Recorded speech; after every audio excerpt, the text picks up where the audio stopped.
Okay.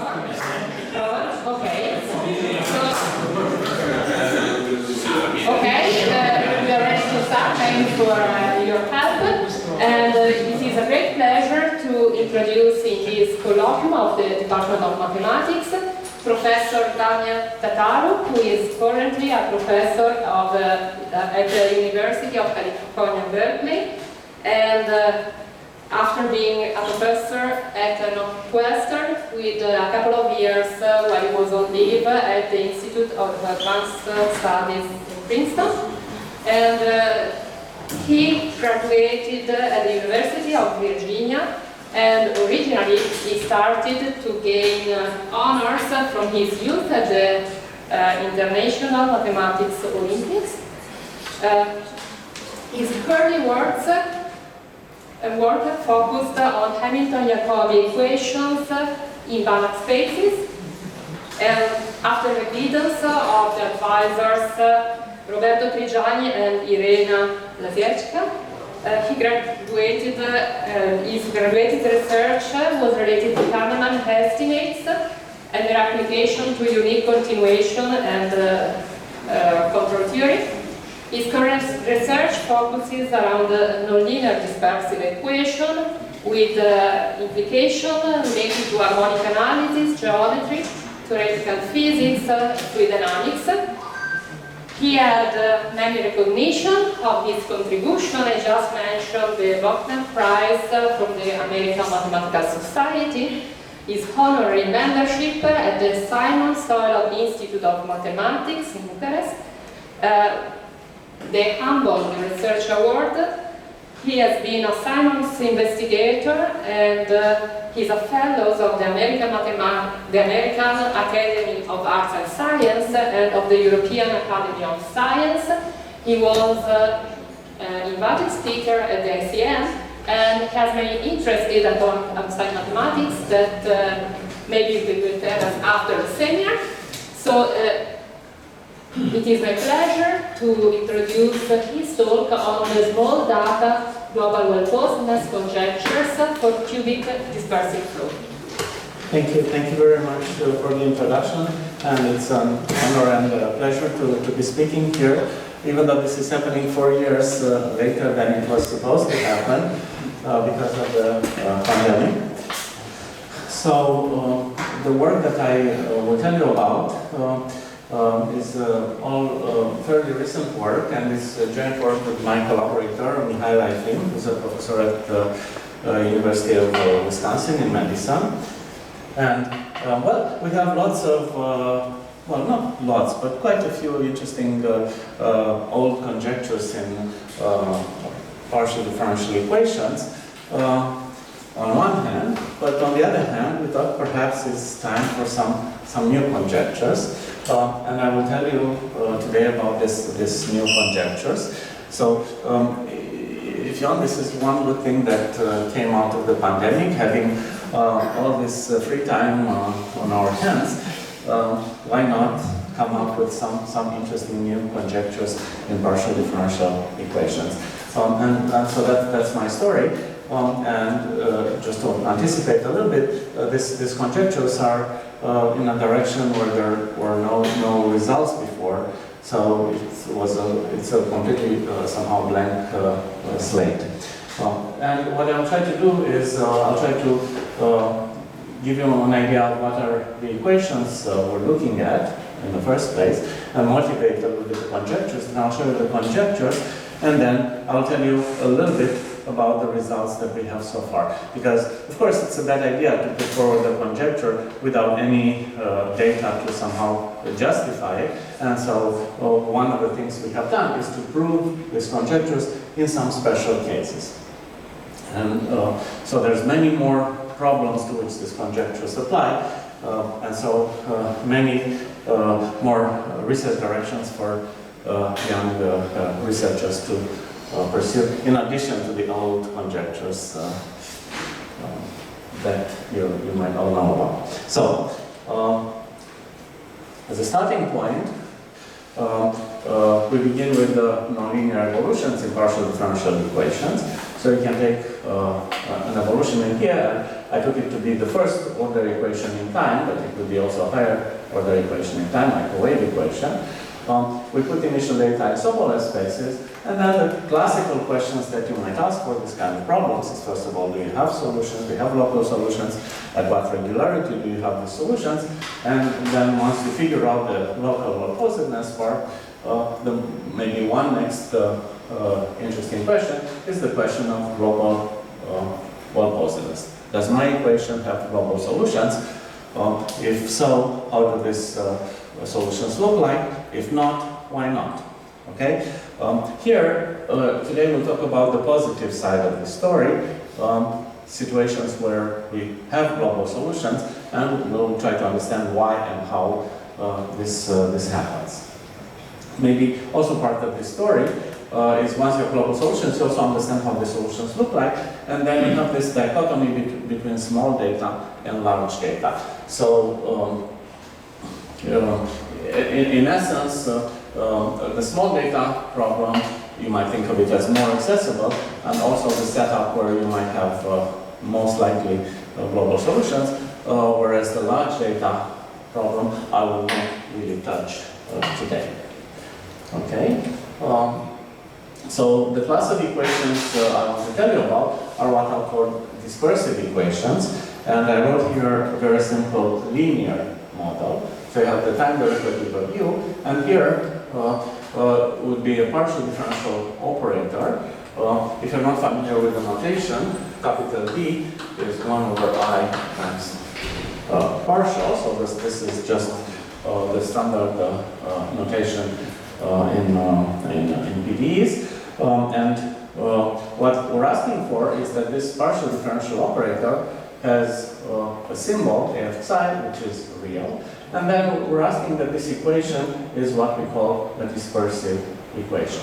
So the fact that we put a real symbol in here already guarantees that the L2 norm of the solution u is a conserved quantity.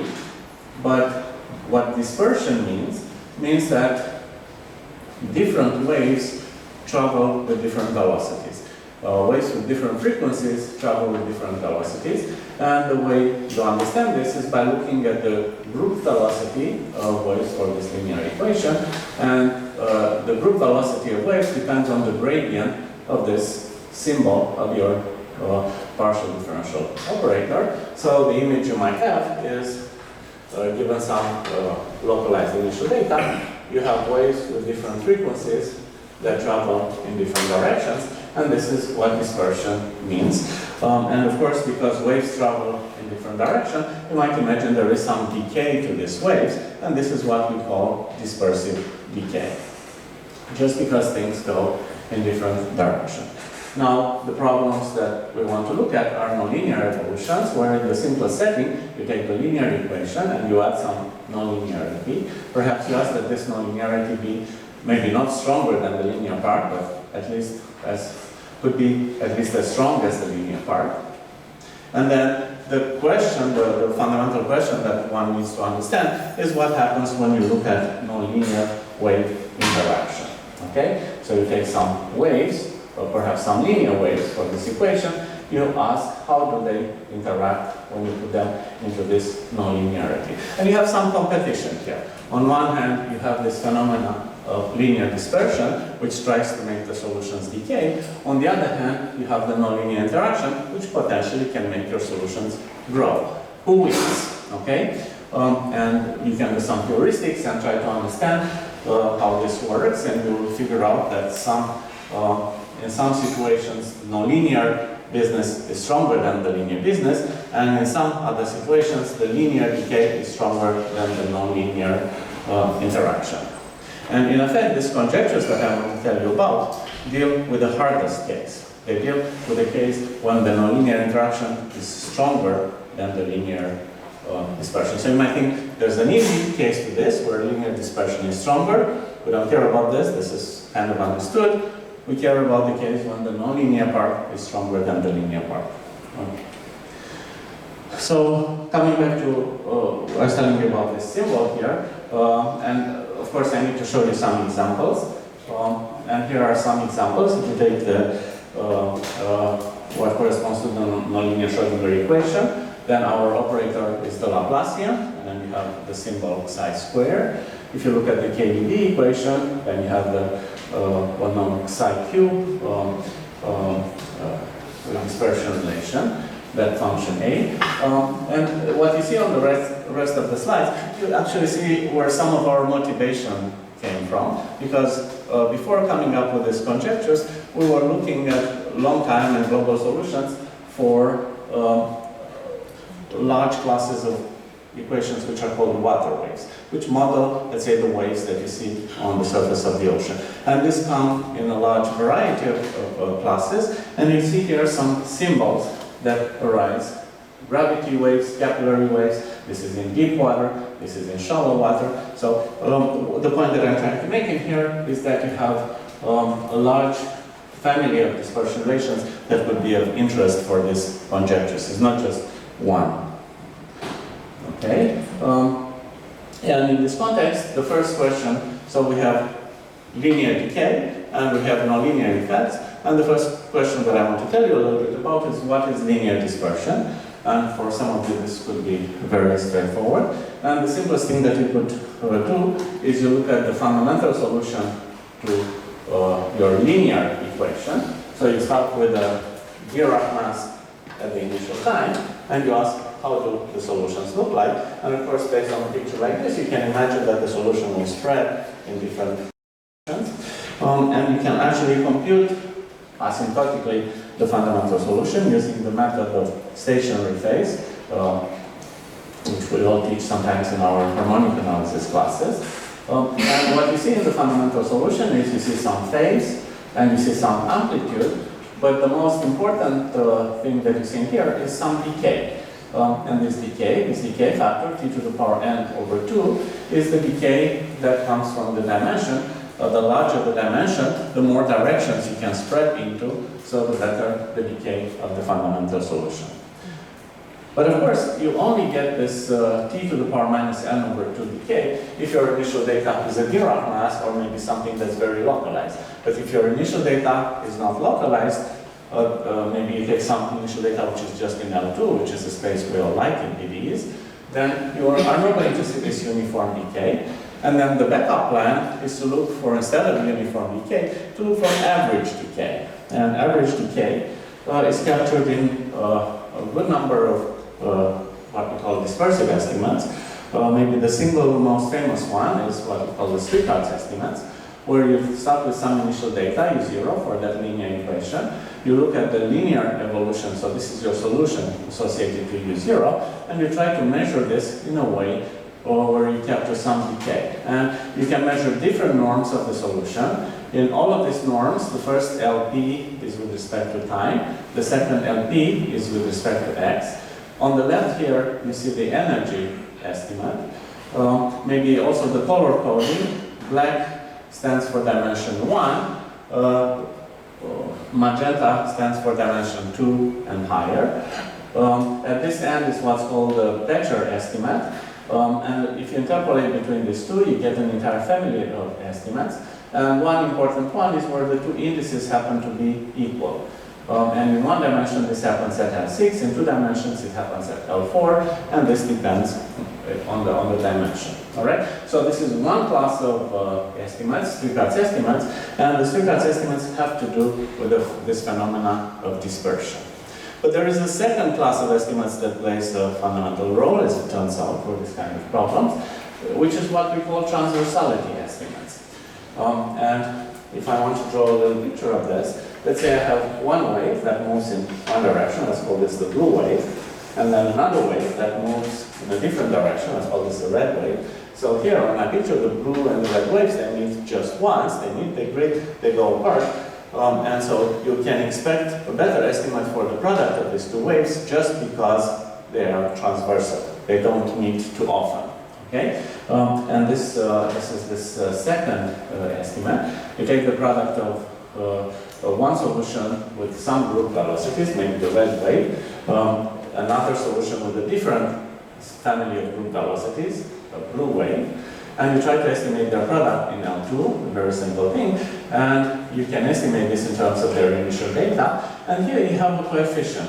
and this coefficient, which is a negative power of the difference of the two group velocities. So the farther they cross, the faster they cross to each other, the better the L2 estimate is. Okay? So this has nothing to do with dispersion, it has to do with transversality. You have waves that move in different directions. So these two bits, the streetlight estimates and this bilinear bounds, give us a second way of thinking what is dispersion. So we'll call this the box of streetlights and transversality L2 bounds. And these will be more useful to us because they are consistent with L2 initial data, which is the natural class of data that you want to put for any nonlinear wave equation, Schrödinger equation. So pick your favorite one. You want to work in L2 type Sobolev norms because these problems are not well posed in LP type spaces. Okay? Now, if you want to understand a little bit more what happens with the linear waves, a very convenient object to look at are wave packet solutions. So a wave packet solution is where you take your initial data, which is like a bump function. The way you can think about it is you have some amplitude, and then you add some phase to this, okay? And then this initial data will generate a solution which will travel according to its prescribed group velocity up to maybe some time. Okay, so according to to the concentration scales of the initial data, which in my choice of parameters is lambda inverse and lambda, you have a time scale on which this picture remains coherent. In other words, you have a solution that looks like this wave packet up to a certain time. So this is like a laser, if you want.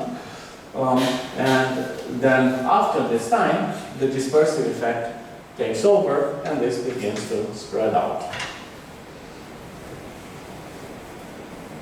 And then it spreads out in a range of directions. And one reason these wave packets are interesting to look at is because they are the most localized linear waves. And when you look at nonlinear interactions, certainly the worst kind of nonlinear interactions are between waves which are large. So you're trying to think of waves that look like linear waves that look like wave packets, and then you want to perhaps understand how they interact in the linear. And now when we look at nonlinear wave interactions, which is the key concept in this talk, there's more than one way you can look at them. You can classify them by how the group velocities of the interacting waves look like. And on this picture here, you have two transversal waves. And this is a weaker nonlinear interaction because these two waves do not intersect each other very much. But then, if they were to be parallel, if the red and the blue lines would be parallel, then these waves might stay together for a long time, and you'll have a stronger interaction. So parallel interactions would be worse than transversal. And then you can look at what happens when these two waves meet. That's in this region over here, okay? And you have two possible scenarios. You produce a new wave, or you don't produce a new wave. And this is what you call resonant versus non-resonant interaction. If you have a resonant interaction, you have a new wave coming out.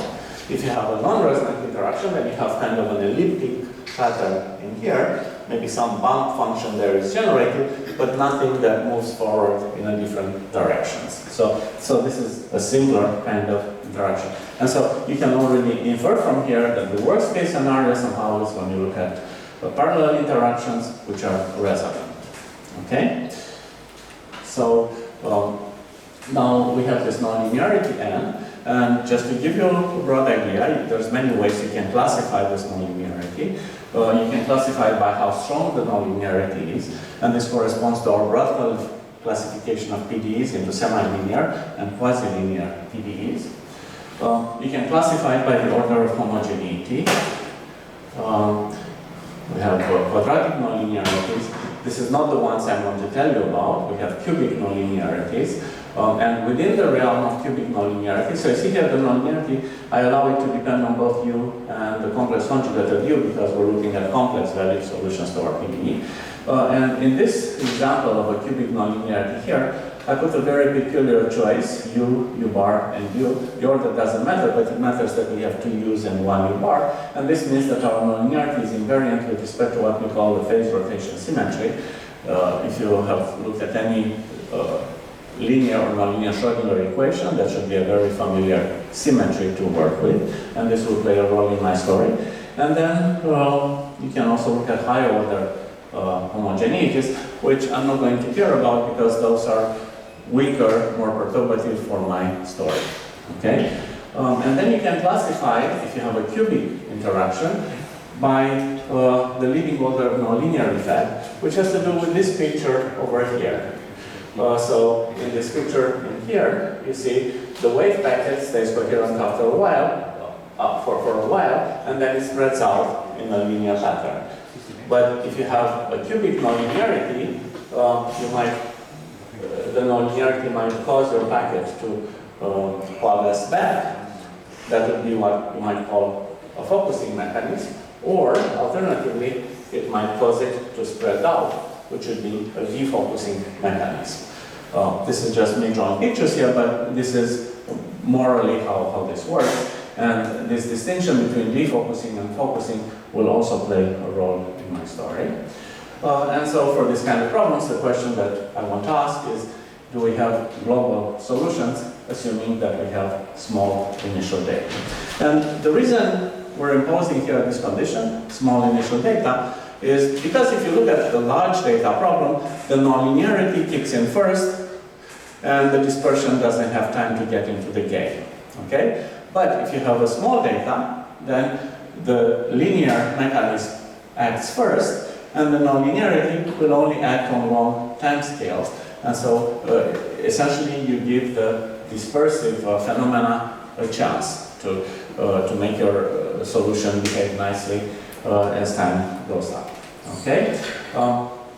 And so I was telling you that when you look at nonlinearity, the worst case would be a quadratic case. The next interesting case is the cubic case, and I will tell you about the cubic case. And then you might naturally ask, what do you do in the hardest case, which is the quadratic case? And the quadratic case gets very complex very fast, and also gets very much dependent on the equation you're looking at. On the other hand, for the cubic case, we're able to make some predictions which really do not depend very much on the equation you're looking at. So that's why we're interested in the cubic case. And the other thing that I wanted to show you in the cubic case is that you can do some very simple computations to understand when you have resonant interactions. So in the quadratic case, you're looking at two waves interacting, and they might or might not produce a third wave. But in the cubic case, you're looking at three-wave interactions. So here it says 4, means you have 3 inputs and 1 output. Okay? So if you have 3 input frequencies, well then psi 1, psi 2, and psi 3, then the output would be at this frequency, psi 4, the product of the 3 waves. So this is as if I'm looking at the product u times u bar times u, and this is a frequency psi 1, psi 2, and psi 3.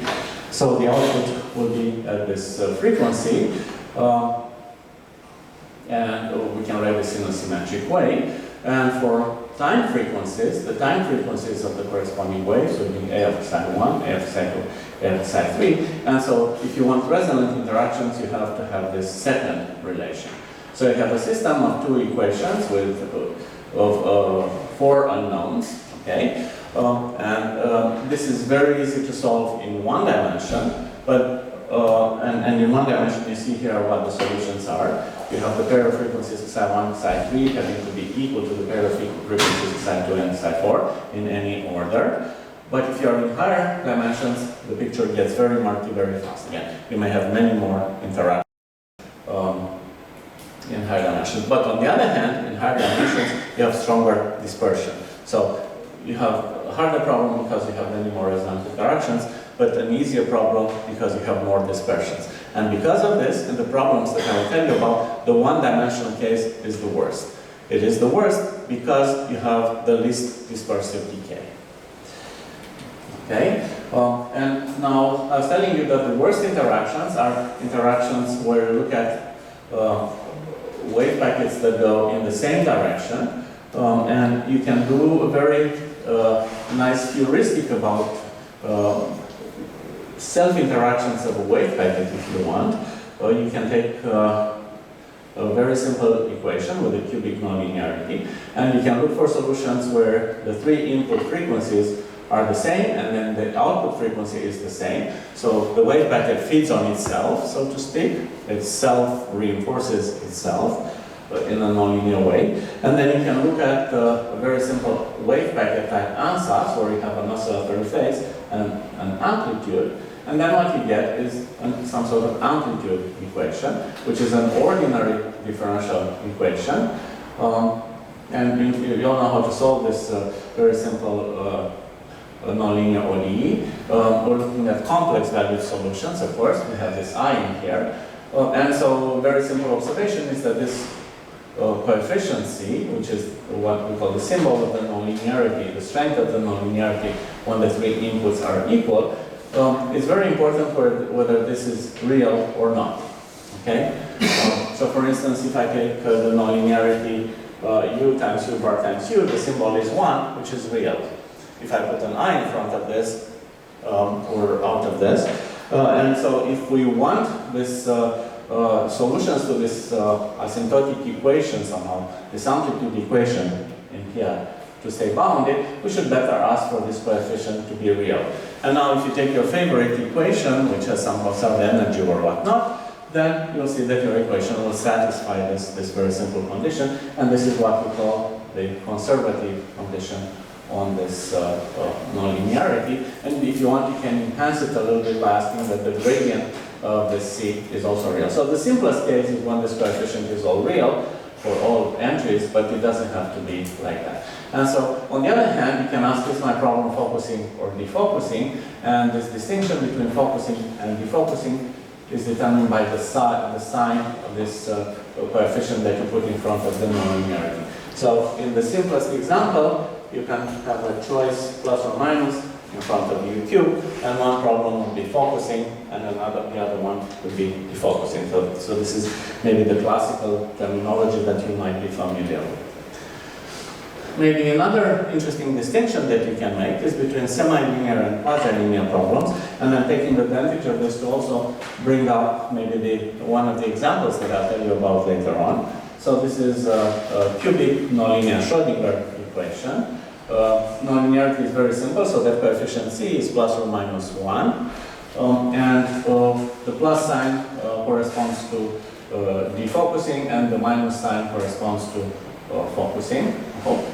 And then we can also look at quasi-linear example. And now here, instead of the Laplacian, we put some coefficients that depend on our unknown function, so this gets harder.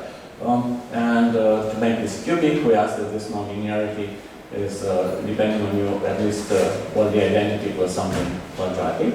And there's a big difference between these two examples. In the semi-linear example, you can use Sweetheart's estimates. In the quasi-linear example, we do not have any Sweetheart's estimates known. Here, you can think, at least on small time scales, of this nonlinearity as being perturbative. So solve this using some sort of Picard iteration, and then you get a solution that has a Lipschitz dependence on the initial data. In the second case, the nonlinearity, which is implicit in this coefficients in here, is non-perturbative, and the best you can hope for is to have solutions that depend continuously on the initial data. So it's a broad distinction in PDEs between semi-linear problems and quasi-linear problems, but on these particular examples that will come back later in my story. And classically, when one looks at local solutions for this kind of problems, there's maybe three steps that were accomplished over time. The first step is to say, well, perhaps I have a local well-posedness result, and maybe at the same level I have a conserved energy, which is coercive, and then I can turn local into global simply by reiterating the local result. It works in some problems, but one big downside of this line of reasoning is you get to say nothing about how these global solutions behave like. You only know that on short time scales they look like the local solutions, nothing else. Another aspect of the story, which has to do more with the semi-linear problems, is to use those streetcar estimates that I was telling you about and to try to think of the nonlinearity as being perturbative. And then you get not only global solutions, but global solutions that scatter nicely, I erased the picture, that scatter nicely at infinity, means they spread in different directions at infinity. But there's a problem also with this story. And the problem is that, just to give you an example of what happens in one space dimension, your streetcar norm is L6. Your nonlinearity, you want to put it in the dual streetcar space, which is L6 fifth. But now to get from L6 to L6 fifth, you need at least the power of 5. So your nonlinearity has to be at least quintic in order to be able to use the streetcar estimates for global dynamics. You can use them just fine for local dynamics, but for global dynamics you have to have at least a quintic nonlinearity. So if you're in one dimension, anything that's below quintic, the nonlinearity is stronger than the linearity, than the dispersive decay. And that's the class of problems we want to look at. So that includes, for instance, the cubic problems that I want to tell you about. And then the other interesting example is in 2 dimensions, where cubic nonlinearity is exactly borderline. So for a cubic nonlinearity, you have borderline balance between linear and nonlinear. And so this is enough for semi-linear problems because you have access to streetcar estimates, but not enough for quasi-linear problems. And so then everything is wide open. And so you can ask, well, what can I do if I'm in a situation where the nonlinearity is stronger than the linearity? And the classical answer to this, which goes into this third box over here, is that, well, perhaps you can improve your predicament by assuming as much as you want about the initial data. And one interesting assumption that you can make about the initial data is that your initial data is localized. So if your initial data is localized, then all your waves emerge from a single place, okay? And they like to travel in different directions from a linear perspective, so they'll spread out and decay. And so, in particular, these waves never meet again, right? So you're in a much better position to look at the nonlinear interaction. And so this has been a very popular field of study for many years. And the reason you do not see any names here or here and here is because there will be just too many names to mention. It would fill this slide, and I need another 2 more slides just to put all the people who have worked on this, this problem. So lots of work. I'm cheating a little bit in here because with Mihaela, we wrote some expository notes for some summer school about 2 years ago. It was also one of the pandemic summer schools, which we did all on Zoom.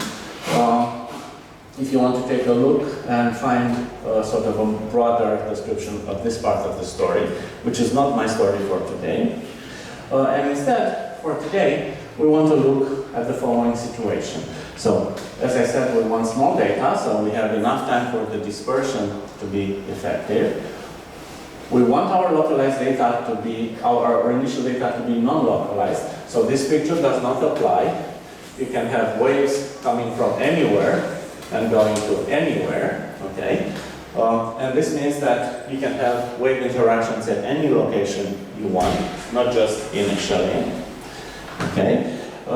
Then we want to look at rough data, not only smooth data. So this means that this packets here might have very different spreads.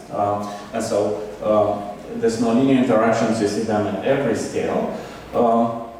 And then we look at cubic nonlinearity. And we want to look at cubic nonlinearity because it's stronger than dispersion in one dimension. So this is the most interesting problem. And it balances dispersion in 2 dimensions, so this is borderline. And so in 2 dimensions, we want to look at quasi-linear problems. And for both of these problems, there were really no results, let's say, before the pandemic. So no pre-pandemic results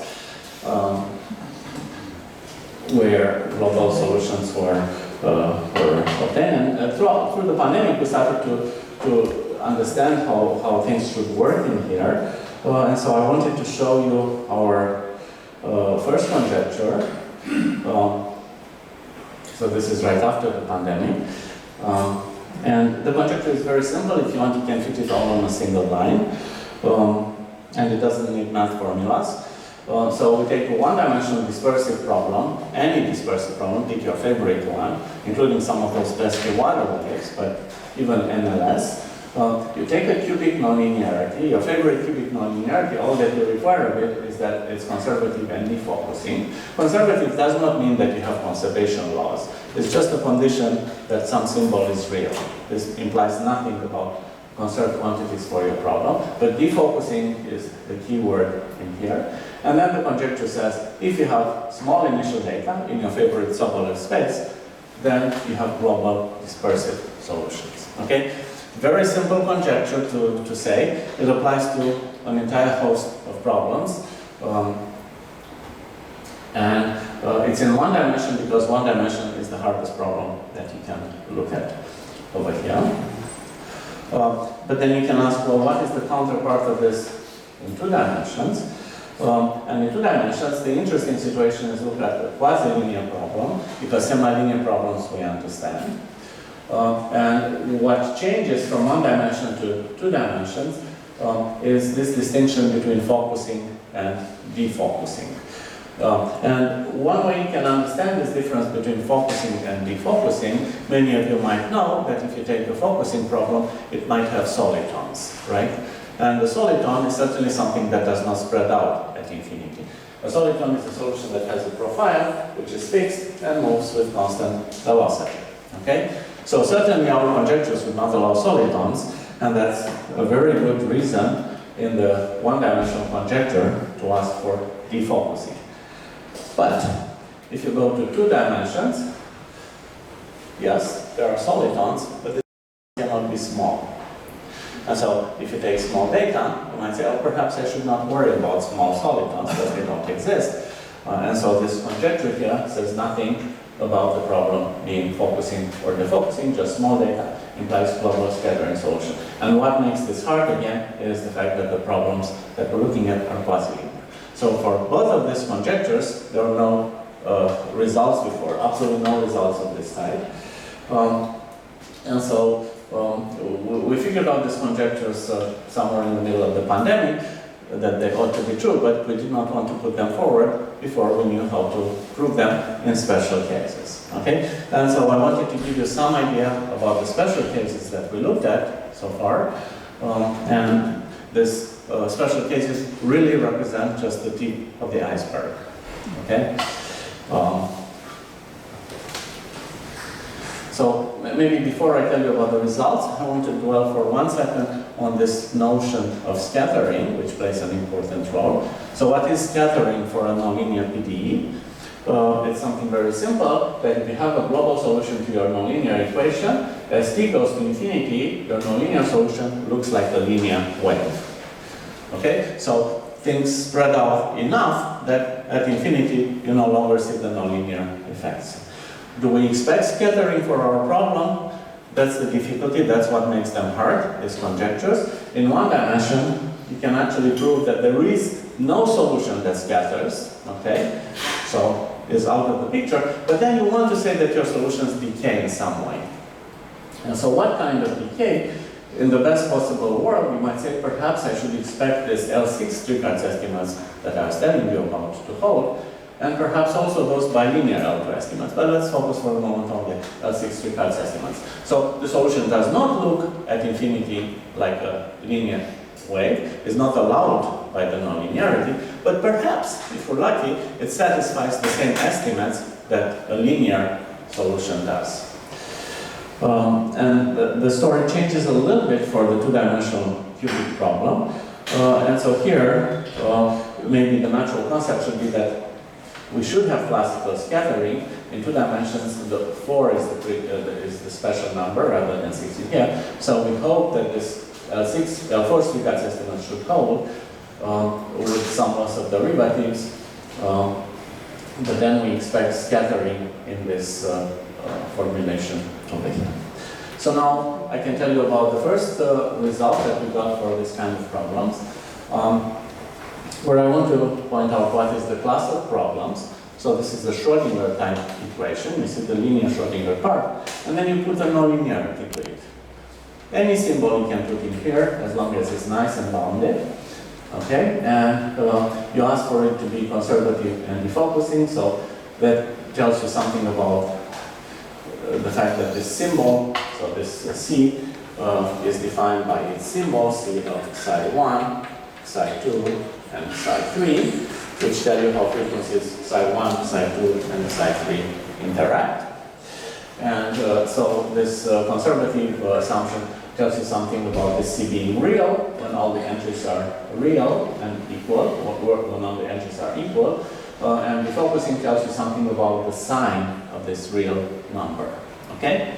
That's all. And so then we're able to prove that we have this global solution, and not only it stays uniformly bounded in our space, so we start with L2 initial data, then our solution remains small in L2. It also satisfies L6 streetlights estimates, and this bilinear L2 estimates. Okay? So if I take two parts of the solution that move in different directions, then I can estimate their product in L2. So this was our first validation somehow of this conjecture. And what is missing in here is to put not only a Schrödinger type equation, but a more general dispersion relation. And this is something we're trying to understand right now. And we have some work in preparation. Certainly does not cover all situations, but it will cover some. Okay, this was our first result. And I wanted to show you this example, an equation that many of you should be familiar with. This is the defocusing cubic NLS equation, an equation that many books have been written about.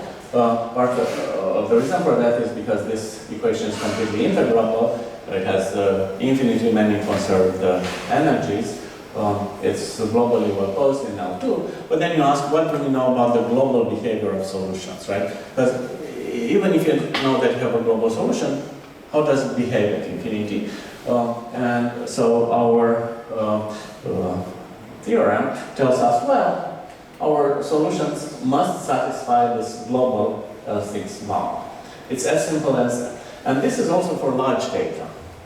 Okay? And the reason we can also go to large data here is because this problem has some scaling variance. So if we know this estimate for small data, then we have it for free for large initial data.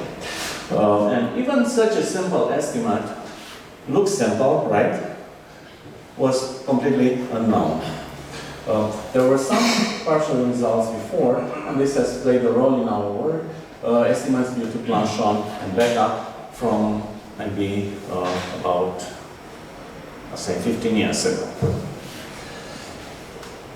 Okay, so even in this very simple and very overstudied case, our theorem gives new results.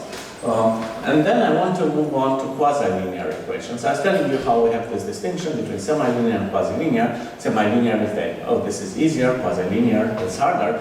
Can we prove our conjecture also in some quasi-linear example? And so we chose a quasi-linear problem, which is also a Schrödinger type. So you see we have a predilection for Schrödinger in this result. The predilection for Schrödinger comes because this is what we knew how to do, what we could figure out how to do. Going to other dispersion relations is harder in the conjecture. There's two types of quasi-linear Schrödinger equation, where you allow the metric to depend on the solution, or you allow the metric to depend on the solution and on the derivatives of the solution. These are pretty much one and the same thing, because if you take this equation, you differentiate it once, you get an equation like this for the derivative of the solution. You know, classical strategy in PD, you take your nonlinear equation, you differentiate it, and look at the equation for the derivative. So I'll tell you about this problem, okay? You know, we're talking about global solutions, but even finding global solutions for these quasi-linear problems is hard because these are quasi-linear. And one big surprise that we had is that these ideas that we developed to get these global solutions came out with a beautiful extra bonus. They give us sharp local well-posedness result, which was totally unexpected. but somehow also validated our approach. So I'll tell you first about this local well-posedness result. Here we have the assumptions. I'm not going to dwell again. We have cubic nonlinearity, we have some phase rotation symmetry, we have the conservative nonlinearity and defocusing. And this is our local well-posedness result in one dimension. We have this initial data which is in HS now, not in L2. We're asking that it's S to be larger than 1. Don't ask me right now where 1 comes from, but you can take my word for it that this 1 is the sharp number to put in here. If you go below 1, these problems are no longer generically well posed. Okay? And then you have local well-posedness for these problems. And the local solutions satisfy exactly the same kind of estimates I was telling you about before. I was telling you that this is a long story, and this kind of solutions for these quasi-linear problems were first investigated in a nice paper by Kenny, Ponce, and Vega, so that was about 20 years ago, where they looked at smooth and localized initial data. So even for the local problem, they had to assume a lot of properties just to get some solutions. And many years later, with Jeremy Marzola and Jason Metcalf, we improved this result and we looked at rough solutions, but our rough solutions, even our rough solutions were with Sobolev regularity S greater than 2, and compared this with the theorem, so there's a major improvement from these solutions to the ones in the theorem. And so I'm not going to insist anymore on this. I'll go to 2 dimensions and higher. Again, in 2 dimensions we get a sharp Sobolev threshold for local well-posedness. This is dimension plus 1 over 2. And with nice estimates, and the story is the same. So the classical results of Kenny, Ponce, and Vega, and our solutions with Marzola and Metcalf with one derivative higher. So again, it's a major improvement, and maybe for those who are familiar with this at all, with this kind of problem with variable coefficients, where you have metrics that depend on time and x, one interesting assumption that one needs to impose in there is something that's called non-trapping. So non-trapping means you look at geodesics, you know what geodesics are, and you ask that these geodesics, they come from infinity and they go to infinity. And trapping means, oh, some geodesics are trapped and they stay in a compact set. And if they stay in a compact set, they cannot run away to infinity, and so your solution cannot have the opportunity to spread out. So you want your solutions to be non-trapping. And if you have small data, you hope that your solution is non-trapping. And the interesting thing that happens in dimension 2 and higher, below this exponent, Sobolev exponent, n plus 1 over 2, trapping doesn't even make sense. You cannot tell what the geodesics are, okay? It's as bad as that. There's no way you can make sense of geodesics, and of course then you cannot have trapping. And that's why this result is heuristically sharp. Okay, so we got the sharp local well-posedness result. This was the extra bonus, but what we wanted to have is the global result. And maybe for those of you who maybe have not worked on quasi-linear well-posedness, here is a slide that tells you what it means for a quasi-linear problem to be well-posed. And it means that you start with your initial data in your favorite Sobolev space, and you ask that the solution exists and is continuous in the same Sobolev space. You ask that the solution is unique, and this is a longer story. You can ask, the hardest question is to ask that the solution is unique in this class. The easier question is to ask that the solution is unique as a unique limit of smooth solutions to your problem. That's easier to achieve. And then, and this is where Hadamard comes in. What Hadamard came up with is the idea that not only you should have existence and uniqueness, but you should have independence of the solutions on the initial data. And finally, nowadays to this 3 pieces we add what we call weak Lipschitz dependence. So the solution only depends continuously on the data in the strong topology, but perhaps in a weaker topology, we can ask for the solution to have some Lipschitz dependence on the initial data. And this is really an important building block in our well-posedness theory. And then also more classical, higher regularity. You ask if my initial data has more regularity, then I want my solution to be more regular. Okay? So this is the global result in one dimension. So this is the first, if you want, validation of the conjecture of the one-dimensional conjecture. It says that if I have initial data in HS and S is exactly the same as in the local well-posedness result, then we have global solutions with all the nice estimates, including L6 estimates and this transversal bilinear L2 bounds. And going to 2 dimensions, and higher, but higher is easier, we get exactly the correct range of Sobolev exponents in 3 dimensions, but not quite in 2 dimensions. In 2 dimensions here we're losing 1/4 of a derivative, and then you get the global result. And so this is the first proof of the 2-dimensional conjecture, which is something that we just finished maybe about a month ago.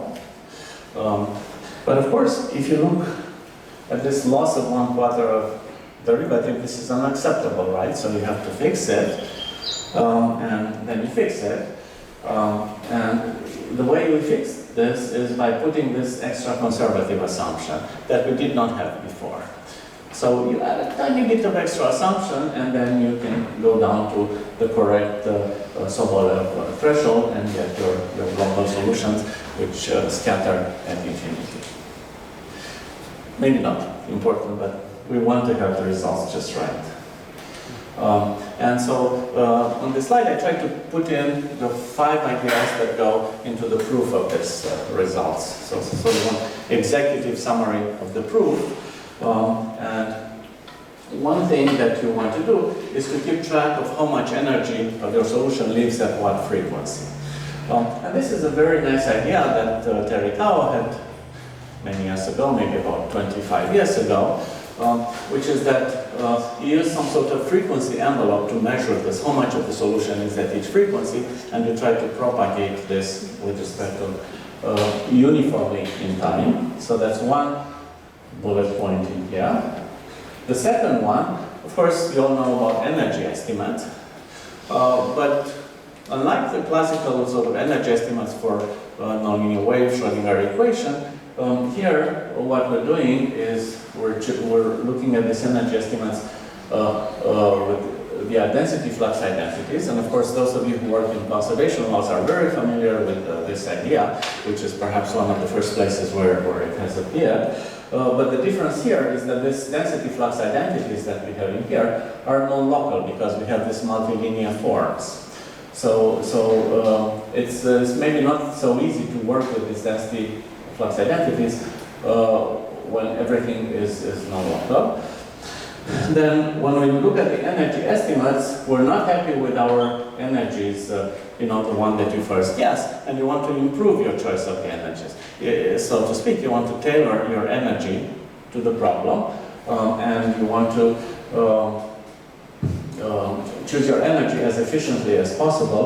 This is the idea that we call modified energies.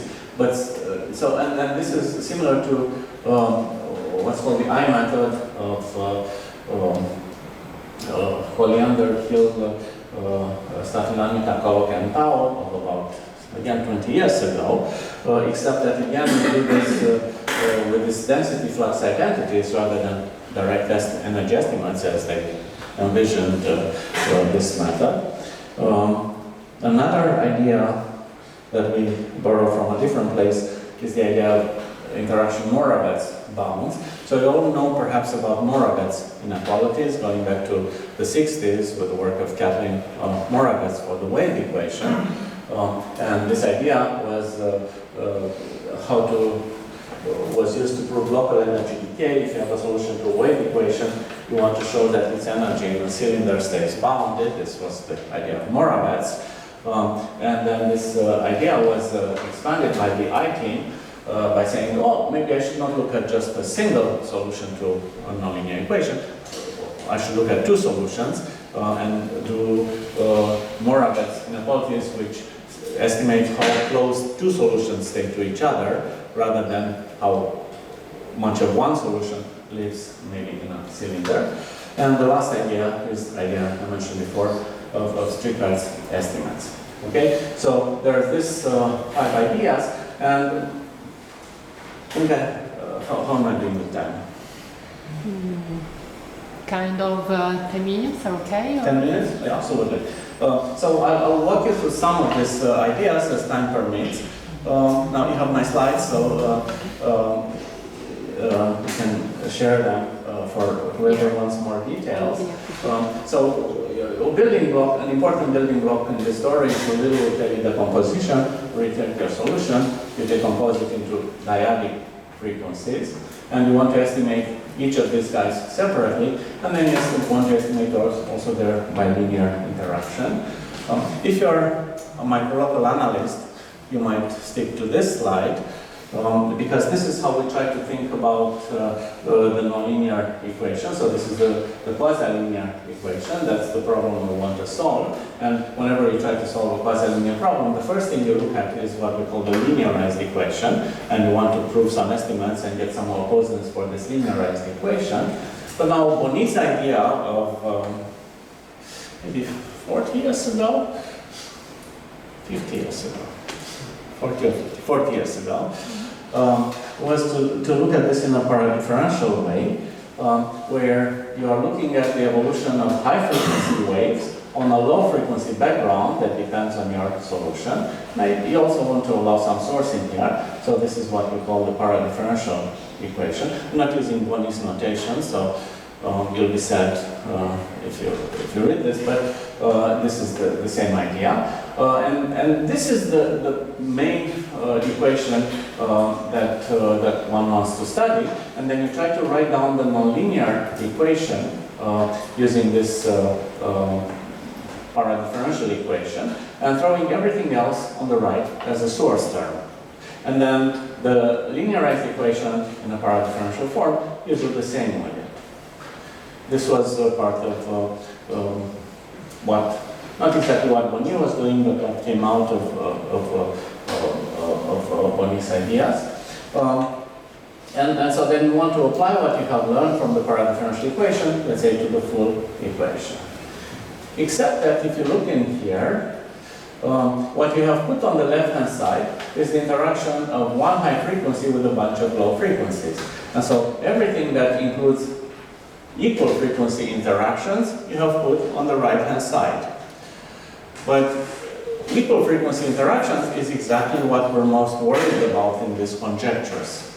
So this is a good sort of decomposition for the local well-posedness problem, but not such a good decomposition for the global well-posedness problem, so we improve it.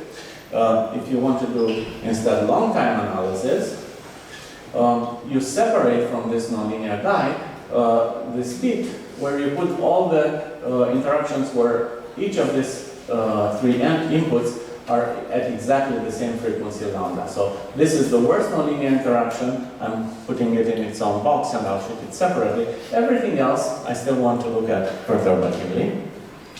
All right. This is Tao's idea of frequency envelopes now. So you look at the initial data at some dyadic frequency lambda, and you want to put this under some sort of umbrella. You want to say, well, this is smaller than epsilon, is our smallest parameter times C lambda, and C lambda measures how much I have at frequency lambda. But if I were just to do this, which is what people have done before Tao, it's not such a good idea, because in nonlinear problems, waves with different frequencies interact, and even waves with the same frequency interact and they produce other frequencies. So this norms at each frequency as time evolves can vary a lot. So then you cannot just take the C lambdas to be exactly the size of the solutions, and instead you have to impose on them on the condition to say that they are what we call slowly varying, which is sort of a classical idea in microlocal analysis in a different context, but this is how it applies to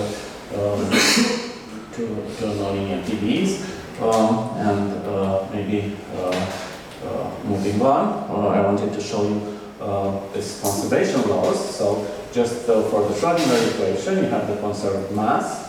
You can think of the conserved mass as the integral of u squared. U squared would be the mass density, right? You can have momentum, and the momentum would be the integral of the momentum density. So to each integral quantity you associate the density. You have to be careful here how you associate the densities, of course, because there's more than one thing that integrates to the same value, and you want to choose your densities carefully. I cannot overemphasize this. And so if you try to compute the derivative, the time derivative of the actual mass, you get the integral of a quartic form.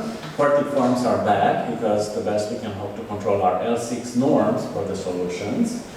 And so then the first thing you want to do, and you look at the black part in here, you want to put this conservation laws in a density flux form. And this you see in the black part of these formulas. And then if you allow the nonlinear part to come in, then you also have this quartic contributions, quartic source terms in this density flux identities, which are bad, which we do not like. This is part of the difficulty. And then not only you want to do this, you want to do the same when you're localized in frequency. So you have some localized mass, some localized momentum, you want to do exactly the same with them, but we're still bothered by this quartic terms which do not allow us to get good energy balance, okay? And so this is the point where you decide, oh, if my energy is not good, then I have to change it. And so instead of the previous mass, you add a correction to mass. Instead of the previous momentum, you add a correction to the momentum. And the way you add these corrections is so that, so the corrections don't come only for the mass and for the momentum, come also for the mass flux and for the momentum flux. And the idea here is that the stuff that still remains on the right-hand side, the source, goes into two boxes. The F contains only the output of those waves that go in different directions. So this is transversal interactions. And the R is of order 6. So it has 6 inputs, and this is perfect if you hope to get access to L6 estimates. And then the bilinear L2 estimates. I don't have time to go through this, but if you look at the slides, there's a very simple baby version of it that takes just 5 minutes to understand. And if you look at the Schrödinger situation, you construct this object that's called an interaction Moravec functional, where you look at the mass and the momentum for one solution, and the mass and the momentum for another solution. So you have two solutions to whatever problem you're looking at. And essentially what you're trying to see is how much of one solution stays to the right of the other solution. And of course, things which are transversal will cross each other, so this balance changes with time. And if you want, the idea here is that once you have chosen the sign for the momentum, with the correct choice of sign, the momentum is moving to the right faster than the mass. So that's what you're trying to capture in here. So this means that when you compute the time derivative of this interaction Moravec functional, you hope to get something with a sign. And in this something with a sign, you hope to capture an L2 bilinear bound.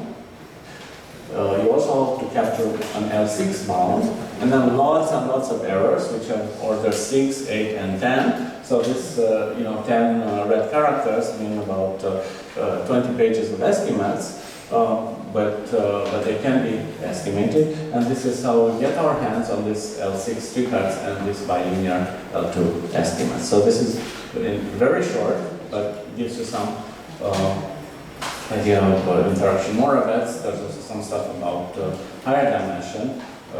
And then triplets estimate is again a very long story, which would take at least maybe 2 or 3 hours to tell. So I'm not going to do it now. And in case you lost track along the way, here's the executive summary. So we have 2 new conjectures which apply to a very large class of problems, for 1-dimensional problems and for 2-dimensional problems. We were able to prove these conjectures in very simple settings for semi-linear Schrodinger equations, for quasi-linear Schrodinger equations. This, I guess, also brought us to sharp local well-posedness results, but these conjectures apply to so many more problems, and we hope many will follow up and pursue this further. And thank you.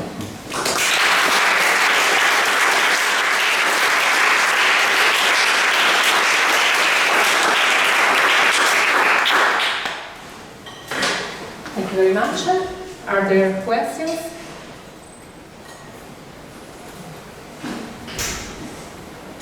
Okay, starting with the curiosity, you mentioned that this framework, there are many ideas in this framework, and you mentioned some ingredients of the proof, meaning that, do you think that each equation has a different proof with that kind of ingredients, or in the late future there is any thought to really set a framework with a common proof that would...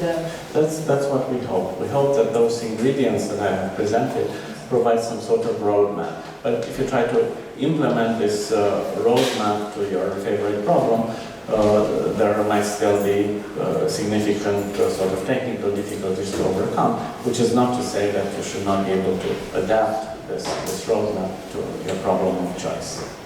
So that basically you are still understanding the setting that maybe it will be and in particular, an order theory for the Exactly. And in particular, you saw that I did not say anything about problems with other dispersive relations, even though I showed you many other dispersive relations, just the tip of the iceberg.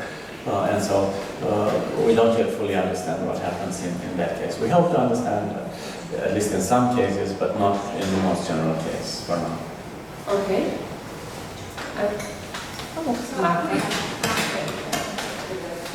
So when you consider small data, your assumption is that the data is less than epsilon. So is it sharp, and or it could be interesting to understand if you could ask for a small data but not as small, maybe a little bigger? Well, so let's say put an exponent to epsilon and maybe the exponent is less than 1.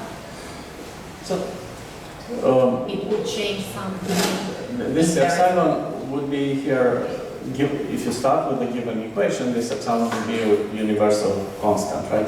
If you are below this universal constant, then you can prove this result. Perhaps the interesting question that you can ask is, what happens if I take data maybe a little bit larger, and then perhaps you might say, oh, generically the nonlinear interactions might be too strong, but perhaps there might be other ways to mitigate this, to turn this from a universal small data result to perhaps a conditional large data result, something like that.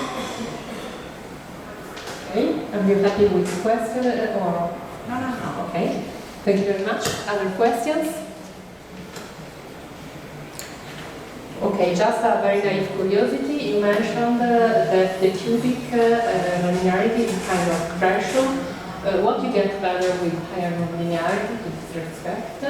With higher nonlinearities, you do not need this sophisticated machinery to get the global solutions. One can try to apply more classical tools like strict inequalities and so on. So quasi-linear problems are also notoriously difficult, so that strategy applies best for semi-linear problems. Okay. So that's why also I showed you this global results also in higher dimensions, because they were not known before. But we think for the higher dimensional part, it's really the 2 dimensions that's most interesting. Okay, thank you. Just a moment.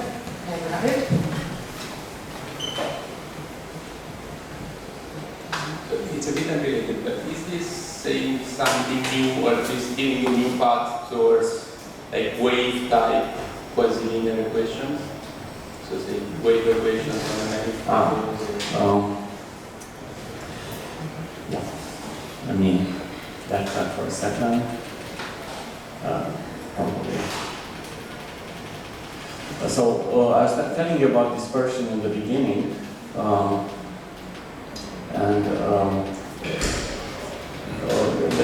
this group velocity condition. Yeah. So you have this gradient of the dispersion relation that gives you the group velocity. And so if you want to have full dispersion, then you want this Hessian to be non-degenerate, right? So these conjectures that I was telling you about apply in situations where you have full dispersion. If you take away the equation, on the other hand, then you have partial dispersion only. And then it becomes harder to apply this circle of ideas.